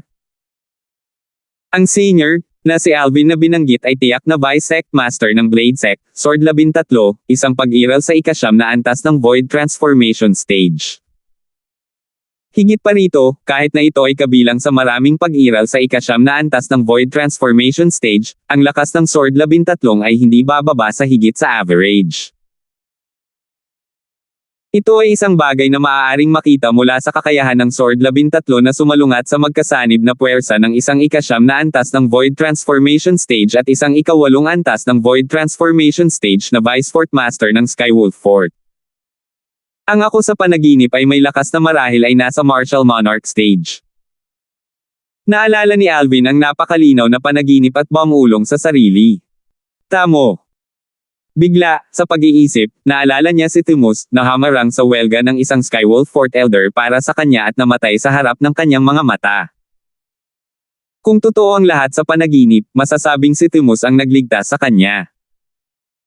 Dahil si Timus ay nanalo ng oras para sa kanya at pinahintulutan siyang umasa sa lakas ng Devil Seal Tablet para patayin ang 6 na matatanda at makatakas sa panganib.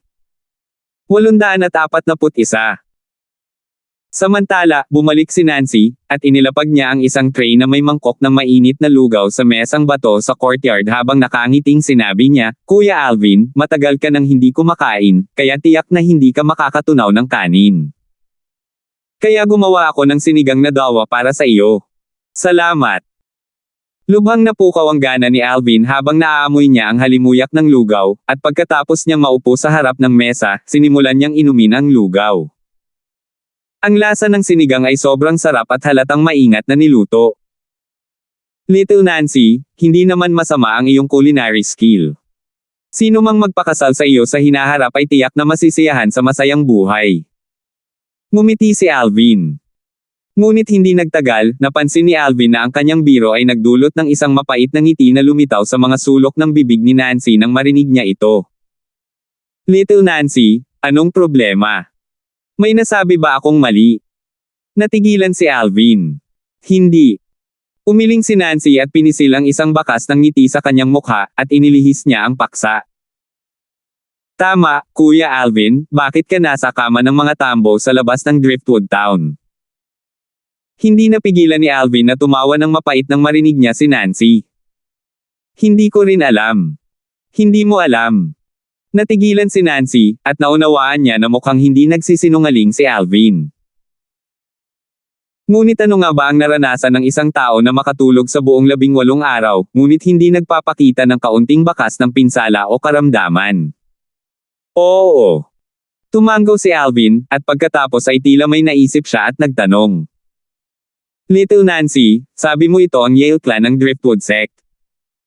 I wonder kung alam mo kung nasaan ang Skywolf Fort. Skywolf Fort. Hindi mapigilan ni Nancy na mabigla nang marinig niya ito. Kuya Alvin, nagsasalita ka ba tungkol sa isa sa 4 na dakilang kapangyarihan sa katimugang lugar ng Hilagang Disyerto, Skywolf Fort? Isa sa 4 na dakilang kapangyarihan sa katimugang lugar ng Hilagang Disyerto. Natigilan si Alvin, at pagkatapos ay nagtanong siya ng may pagtataka. Ang 4 na dakilang kapangyarihan na binanggit mo ay hindi ang Skywolf Fort, Blade Sect, Empyrean Temple, at Emotion Severing Sect, tama ba? Eksakto. Tumanggaw si Nancy, at pagkatapos ay nagtanong siya. Kuya Alvin, bakit mo natanong ang tungkol sa Skywolf Fort? Ang Skywolf Fort ay matatagpuan sa katimugang bahagi ng Hilagang Disyerto, at ito ay nasa pinakatimog na bahagi. Medyo malayo ito sa kinaroroonan natin. Saan tayo? Isang masamang premonition ang lumitaw sa puso ni Alvin. Ang Driftwood Town ay matatagpuan sa silangan ng Hilagang Disyerto, sabi ni Nancy. Ang silangang bahagi ng Hilagang Disyerto. Natigilan si Alvin, at pagkatapos ay nakabawi siya sa kanyang pagkabigla at hindi napigil ang tumawa ng mapait habang nakaramdam siya ng pagkabigla sa kanyang puso. Paano ako nakarating sa silangang bahagi ng Hilagang Disyerto? Marahil ay napakalayo ng lugar na ito hanggang sa timog na bahagi ng Hilagang Disyerto, tama ba? Sa aking kasalukuyang lakas, kung aalis akong mag-isa upang magtungo sa katimugang bahagi ng Hilagang Disyerto at magtungo sa Blade Sect, tiyak na hindi ko maiiwasang makatagpo ng mga panganib sa daan. Lubhang delikado ang umalis ng mag-isa. Habang nag-iisip siya hanggang dito, naramdaman ni Alvin na parang walang magawa. Mukhang kailangan kong mag-isip ng ibang paraan kung gusto kong magtungo sa Blade Sect.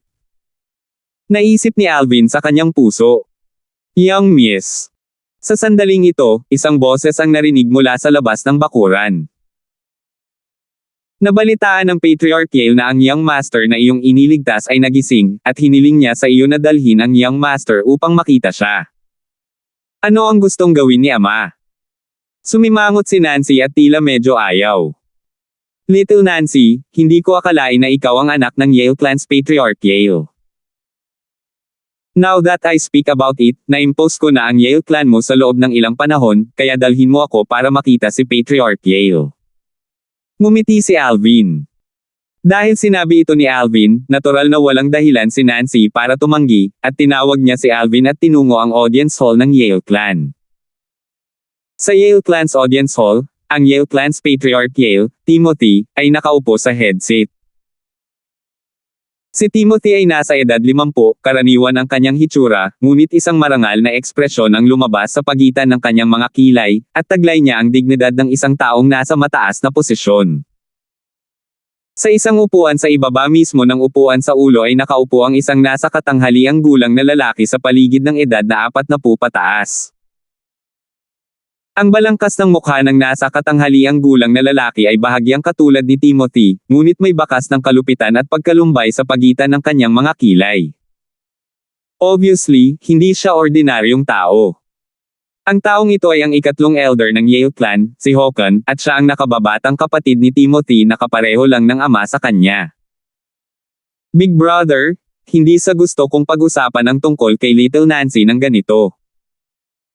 Ngunit si Little Nancy, isang hindi nagalaw na birhen ay nagdala ng isang lalaki sa sarili niyang courtyard. Kung ang bagay na ito ay ikakalat sa Chen clan, papayag ba sila na tanggapin ito? Nagsalita si Håkon sa mahinang boses. Sayang. Napabuntong hininga si Timothy. Ang batang babaeng iyon na si Little Nancy ay katulad lang ng kanyang ina, mabait at dalisay. Ang kanyang mga kilos sa pagkakataong ito ay talagang kulang sa konsiderasyon. Ngunit narinig ko ang taong iyon na natutulog sa kama sa loob ng 18 araw at ngayon lang nagising, kaya't dapat ay wala na sa pagitan nila ni Little Nancy. Bukod dito, naniniwala ako kay Little Nancy, hindi niya gagawin ang isang bagay na hindi niya dapat. Dagdag ni Timothy. Handa rin akong maniwala kay Little Nancy, ngunit kapag naipalabas na ang usaping ito, paano ito titingnan ng mga tagalabas? Sa oras na iyon, hindi ba tiyak na sisirain ng Chen clan ang ating Yale clan? Nang matapos magsalita si Håkon, lumungkot ang kanyang mukha. Kaya, kuya. Kapag dinala ni Little Nancy ang batang iyon, hihilingin ko sa kanya na mag-F***sake off, at hindi mo siya dapat tulungan. Sayang. Alam ko na ang gagawin. Pero ibinalik siya ni Little Nancy, kaya kailangan mong bigyan ng mukha si Little Nancy kahit anong mangyari. Napabuntong hininga si Timothy. Naiintindihan ko. Tumango si Håkon. Sumunod si Alvin sa likod ni Nancy upang magtungo sa Yale clan estate upang sa wakas ay makarating sa audience hall.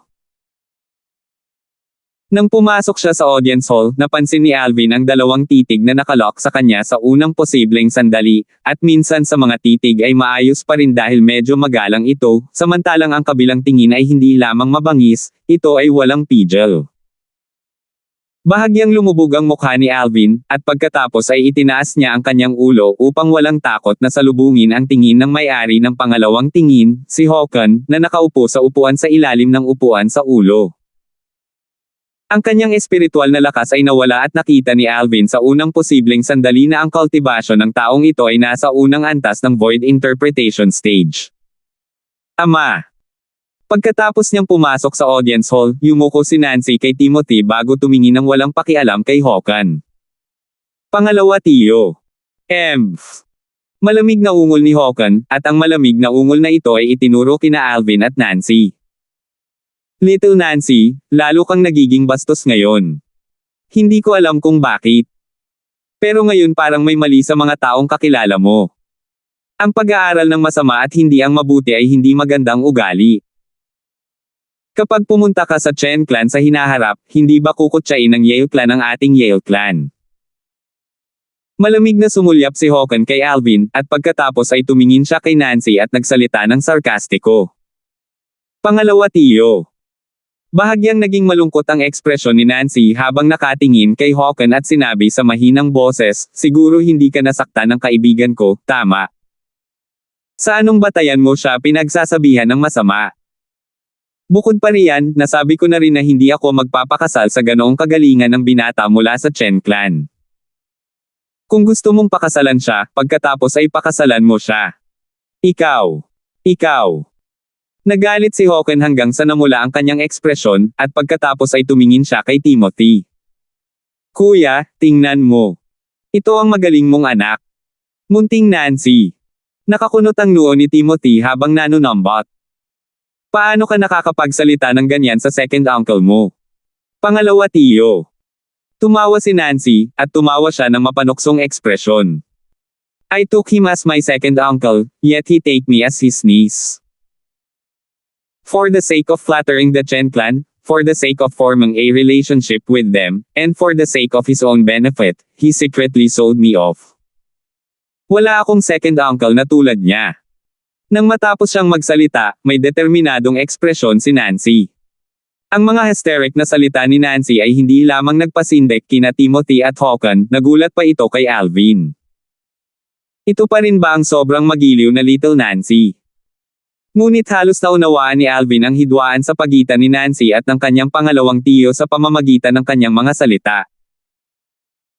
Hindi katakataka na bahagyang namula ang mukha ni Little Nancy nang sabihin kung sino man ang magpapakasal sa kanya ay magtatamasa ng masayang buhay. Kaya lumalabas na mayroon siyang kasunduan sa kasal na lihim na itinakda ng kanyang pangalawang tiyuhin, at pinipilit siyang magpakasal sa isang walang kabuluhang binata. Si Alvin ay palaging nagtataglay ng maselang pag-iisip, at madali niyang nahulaan ang pagkakasunod-sunod ng mga pangyayari. Big Brother, mukhang malaki ang reklamo ni Little Nancy sa akin. Gusto ko talagang hilingin sa iyo na husgahan ang bagay na ito. Ginawa ko ba ito para sa pangkalahatang sitwasyon ng clan o hindi? Ang pagsasama sa pamamagitan ng kasal sa Chen clan ay kapaki-pakinabang lamang sa ating Yale clan at hindi nakakapinsala. Tumingin si Hoken kay Timothy at dahan-daang nagsalita. Little Nancy, ikaw. Sakto nang gusto ni Timothy na sawayin muli si Nancy, si Alvin ay lumakad ng ilang hakbang pasulong upang tumayo sa harap ni Nancy, at tumingin siya kay Timothy bago siya pinutol. Binabati ni Alvin si Patriarch Yale. Ang kalapit na Hoken ay umungol ng malamig at bumulong. Hindi mo ba alam na ang interrupting ay isang sobrang bastos na bagay? Paano nalaman ni Little Nancy ang ganoong basura? Kahit na hindi ito sinabi ni Hoken kay Alvin, ngunit malinaw na nagsasalita siya tungkol kay Alvin. Basura. Bahagyang lumungkot ang mukha ni Alvin habang kumikislap sa kanyang mga mata ang layuning pumatay nang marinig niya ito. Kasabay nito, bahagyang naiirite si Alvin, ang origin energy sa kanyang katawan ay nagpakita ng mga senyales ng pagiging bahagyang hindi mapakali, at ang pag-iisip na patayin si Hoken ay bumangon sa kanyang puso ng walang dahilan o tula.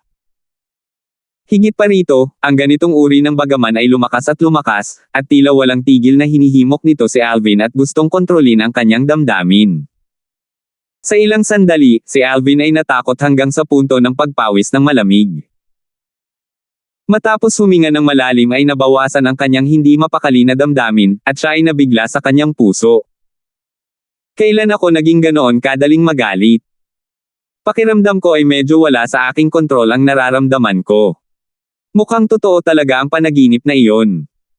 Dapat naapektuhan ng Devil Seal tablet ang nararamdaman ko, at nag-iwan ito ng side effect. Hindi maiwasang maalala ni Alvin na ang nakita niya sa panaginip ay mayroon lamang uhaw sa dugo at marahas na damdamin, at ganap nitong pinigilan ang kanyang normal na damdamin.